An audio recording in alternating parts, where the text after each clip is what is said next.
Welcome back to video number 7 in our February series of QuikStrike videos. Today we are going to cover the futures information menu item and probably be a fairly quick video, but it should get you familiar with what's available there, and you might find something new that you haven't tried before in the spread builder. So again, as you can see from the screen, we've landed on our market dashboard product overview product summary page. Currently, we're in the euro currency. Let's switch over to the corn so you get an idea again of how to switch over to other products with this product group selection. And then once you select that product group, you're going to see the list of products available here on the product line. Okay, so right now we're on the corn and prices in vol tab. We do have some futures information that, if you remember from a previous video, we said that we show information in the product overview, product summary, and it is generally available in other places within QuikStrike. So in this case, we're going to see that firsthand. So we're showing prices in a term chart here. But when we go over to the futures information, futures info, futures information, we're going to see that there's our same list that we saw in the product summary.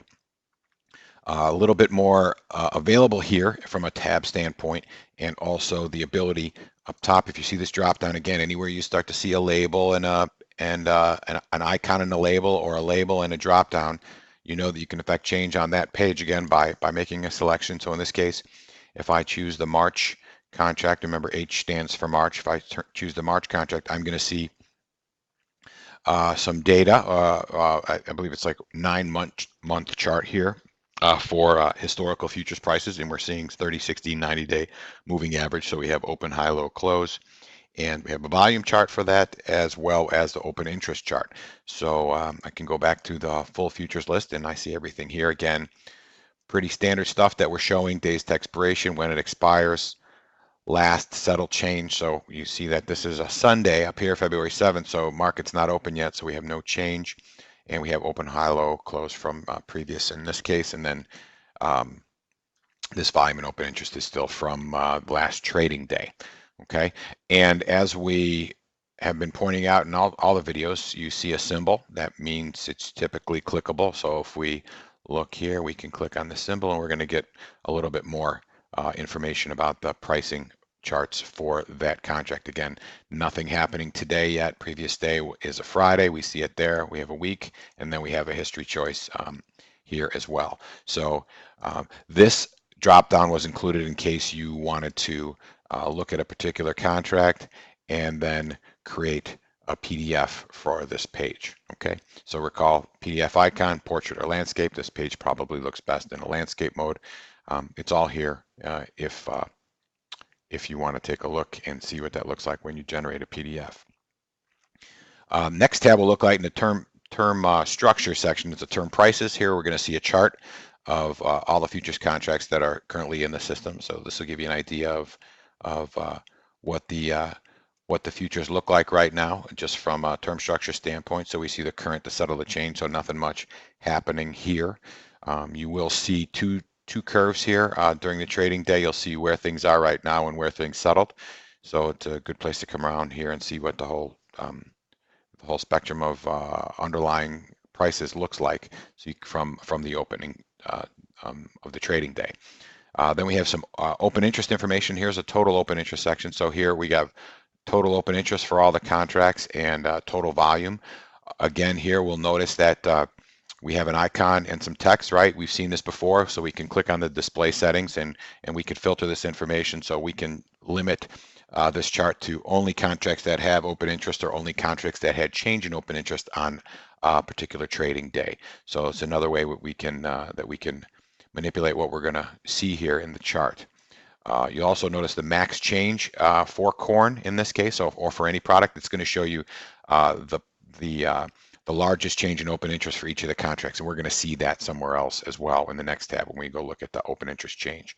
And this is showing that it's preliminary information, since remember we start preliminaries after midnight of the trading day, but finals don't come out till approximately 10 a.m. Central Time on the following trading day. But generally speaking, like we said, these are probably pretty close to to where the numbers are going to be.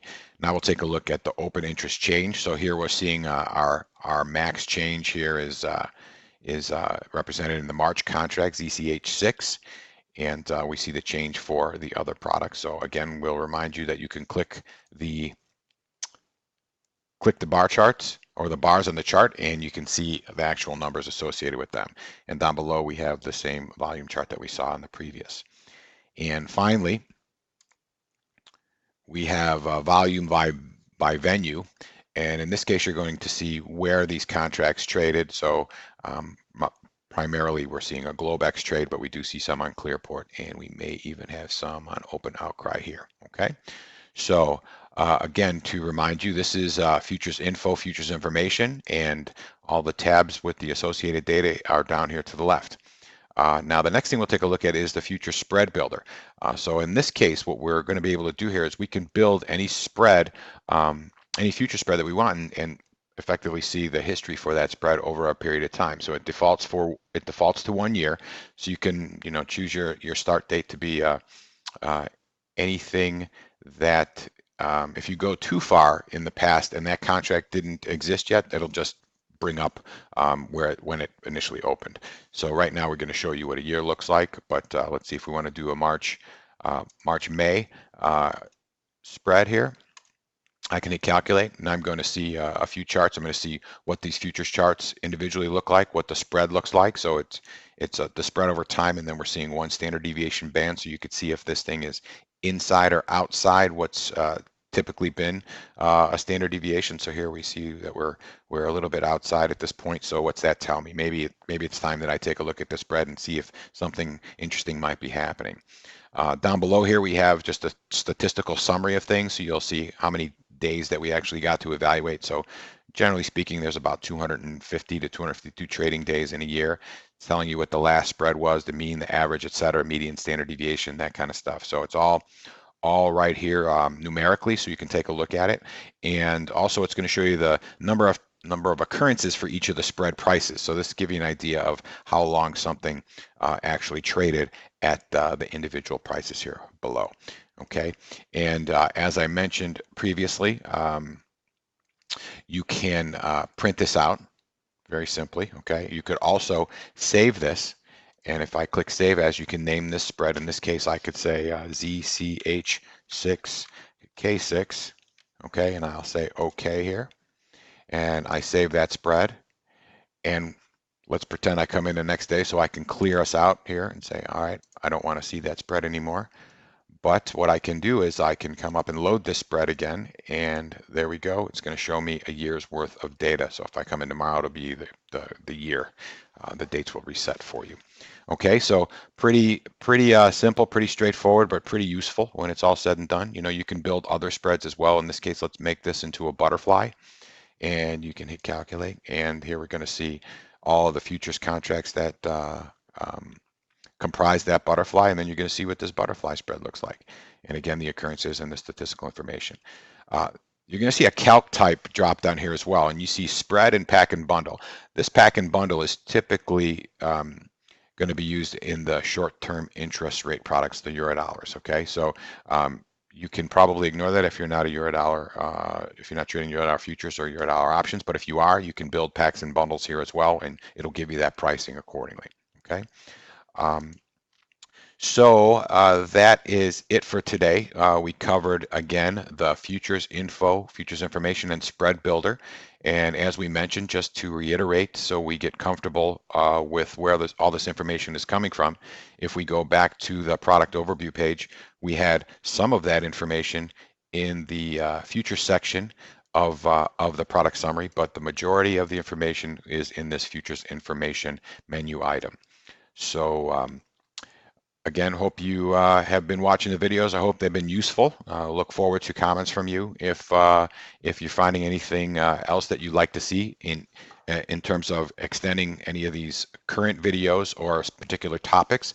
But we're going to cover the whole menu structure here over the coming month. So stay tuned, and I think you'll find something you need in one of the videos or in each of the videos. So have a great day, and we will see you tomorrow. Thanks again.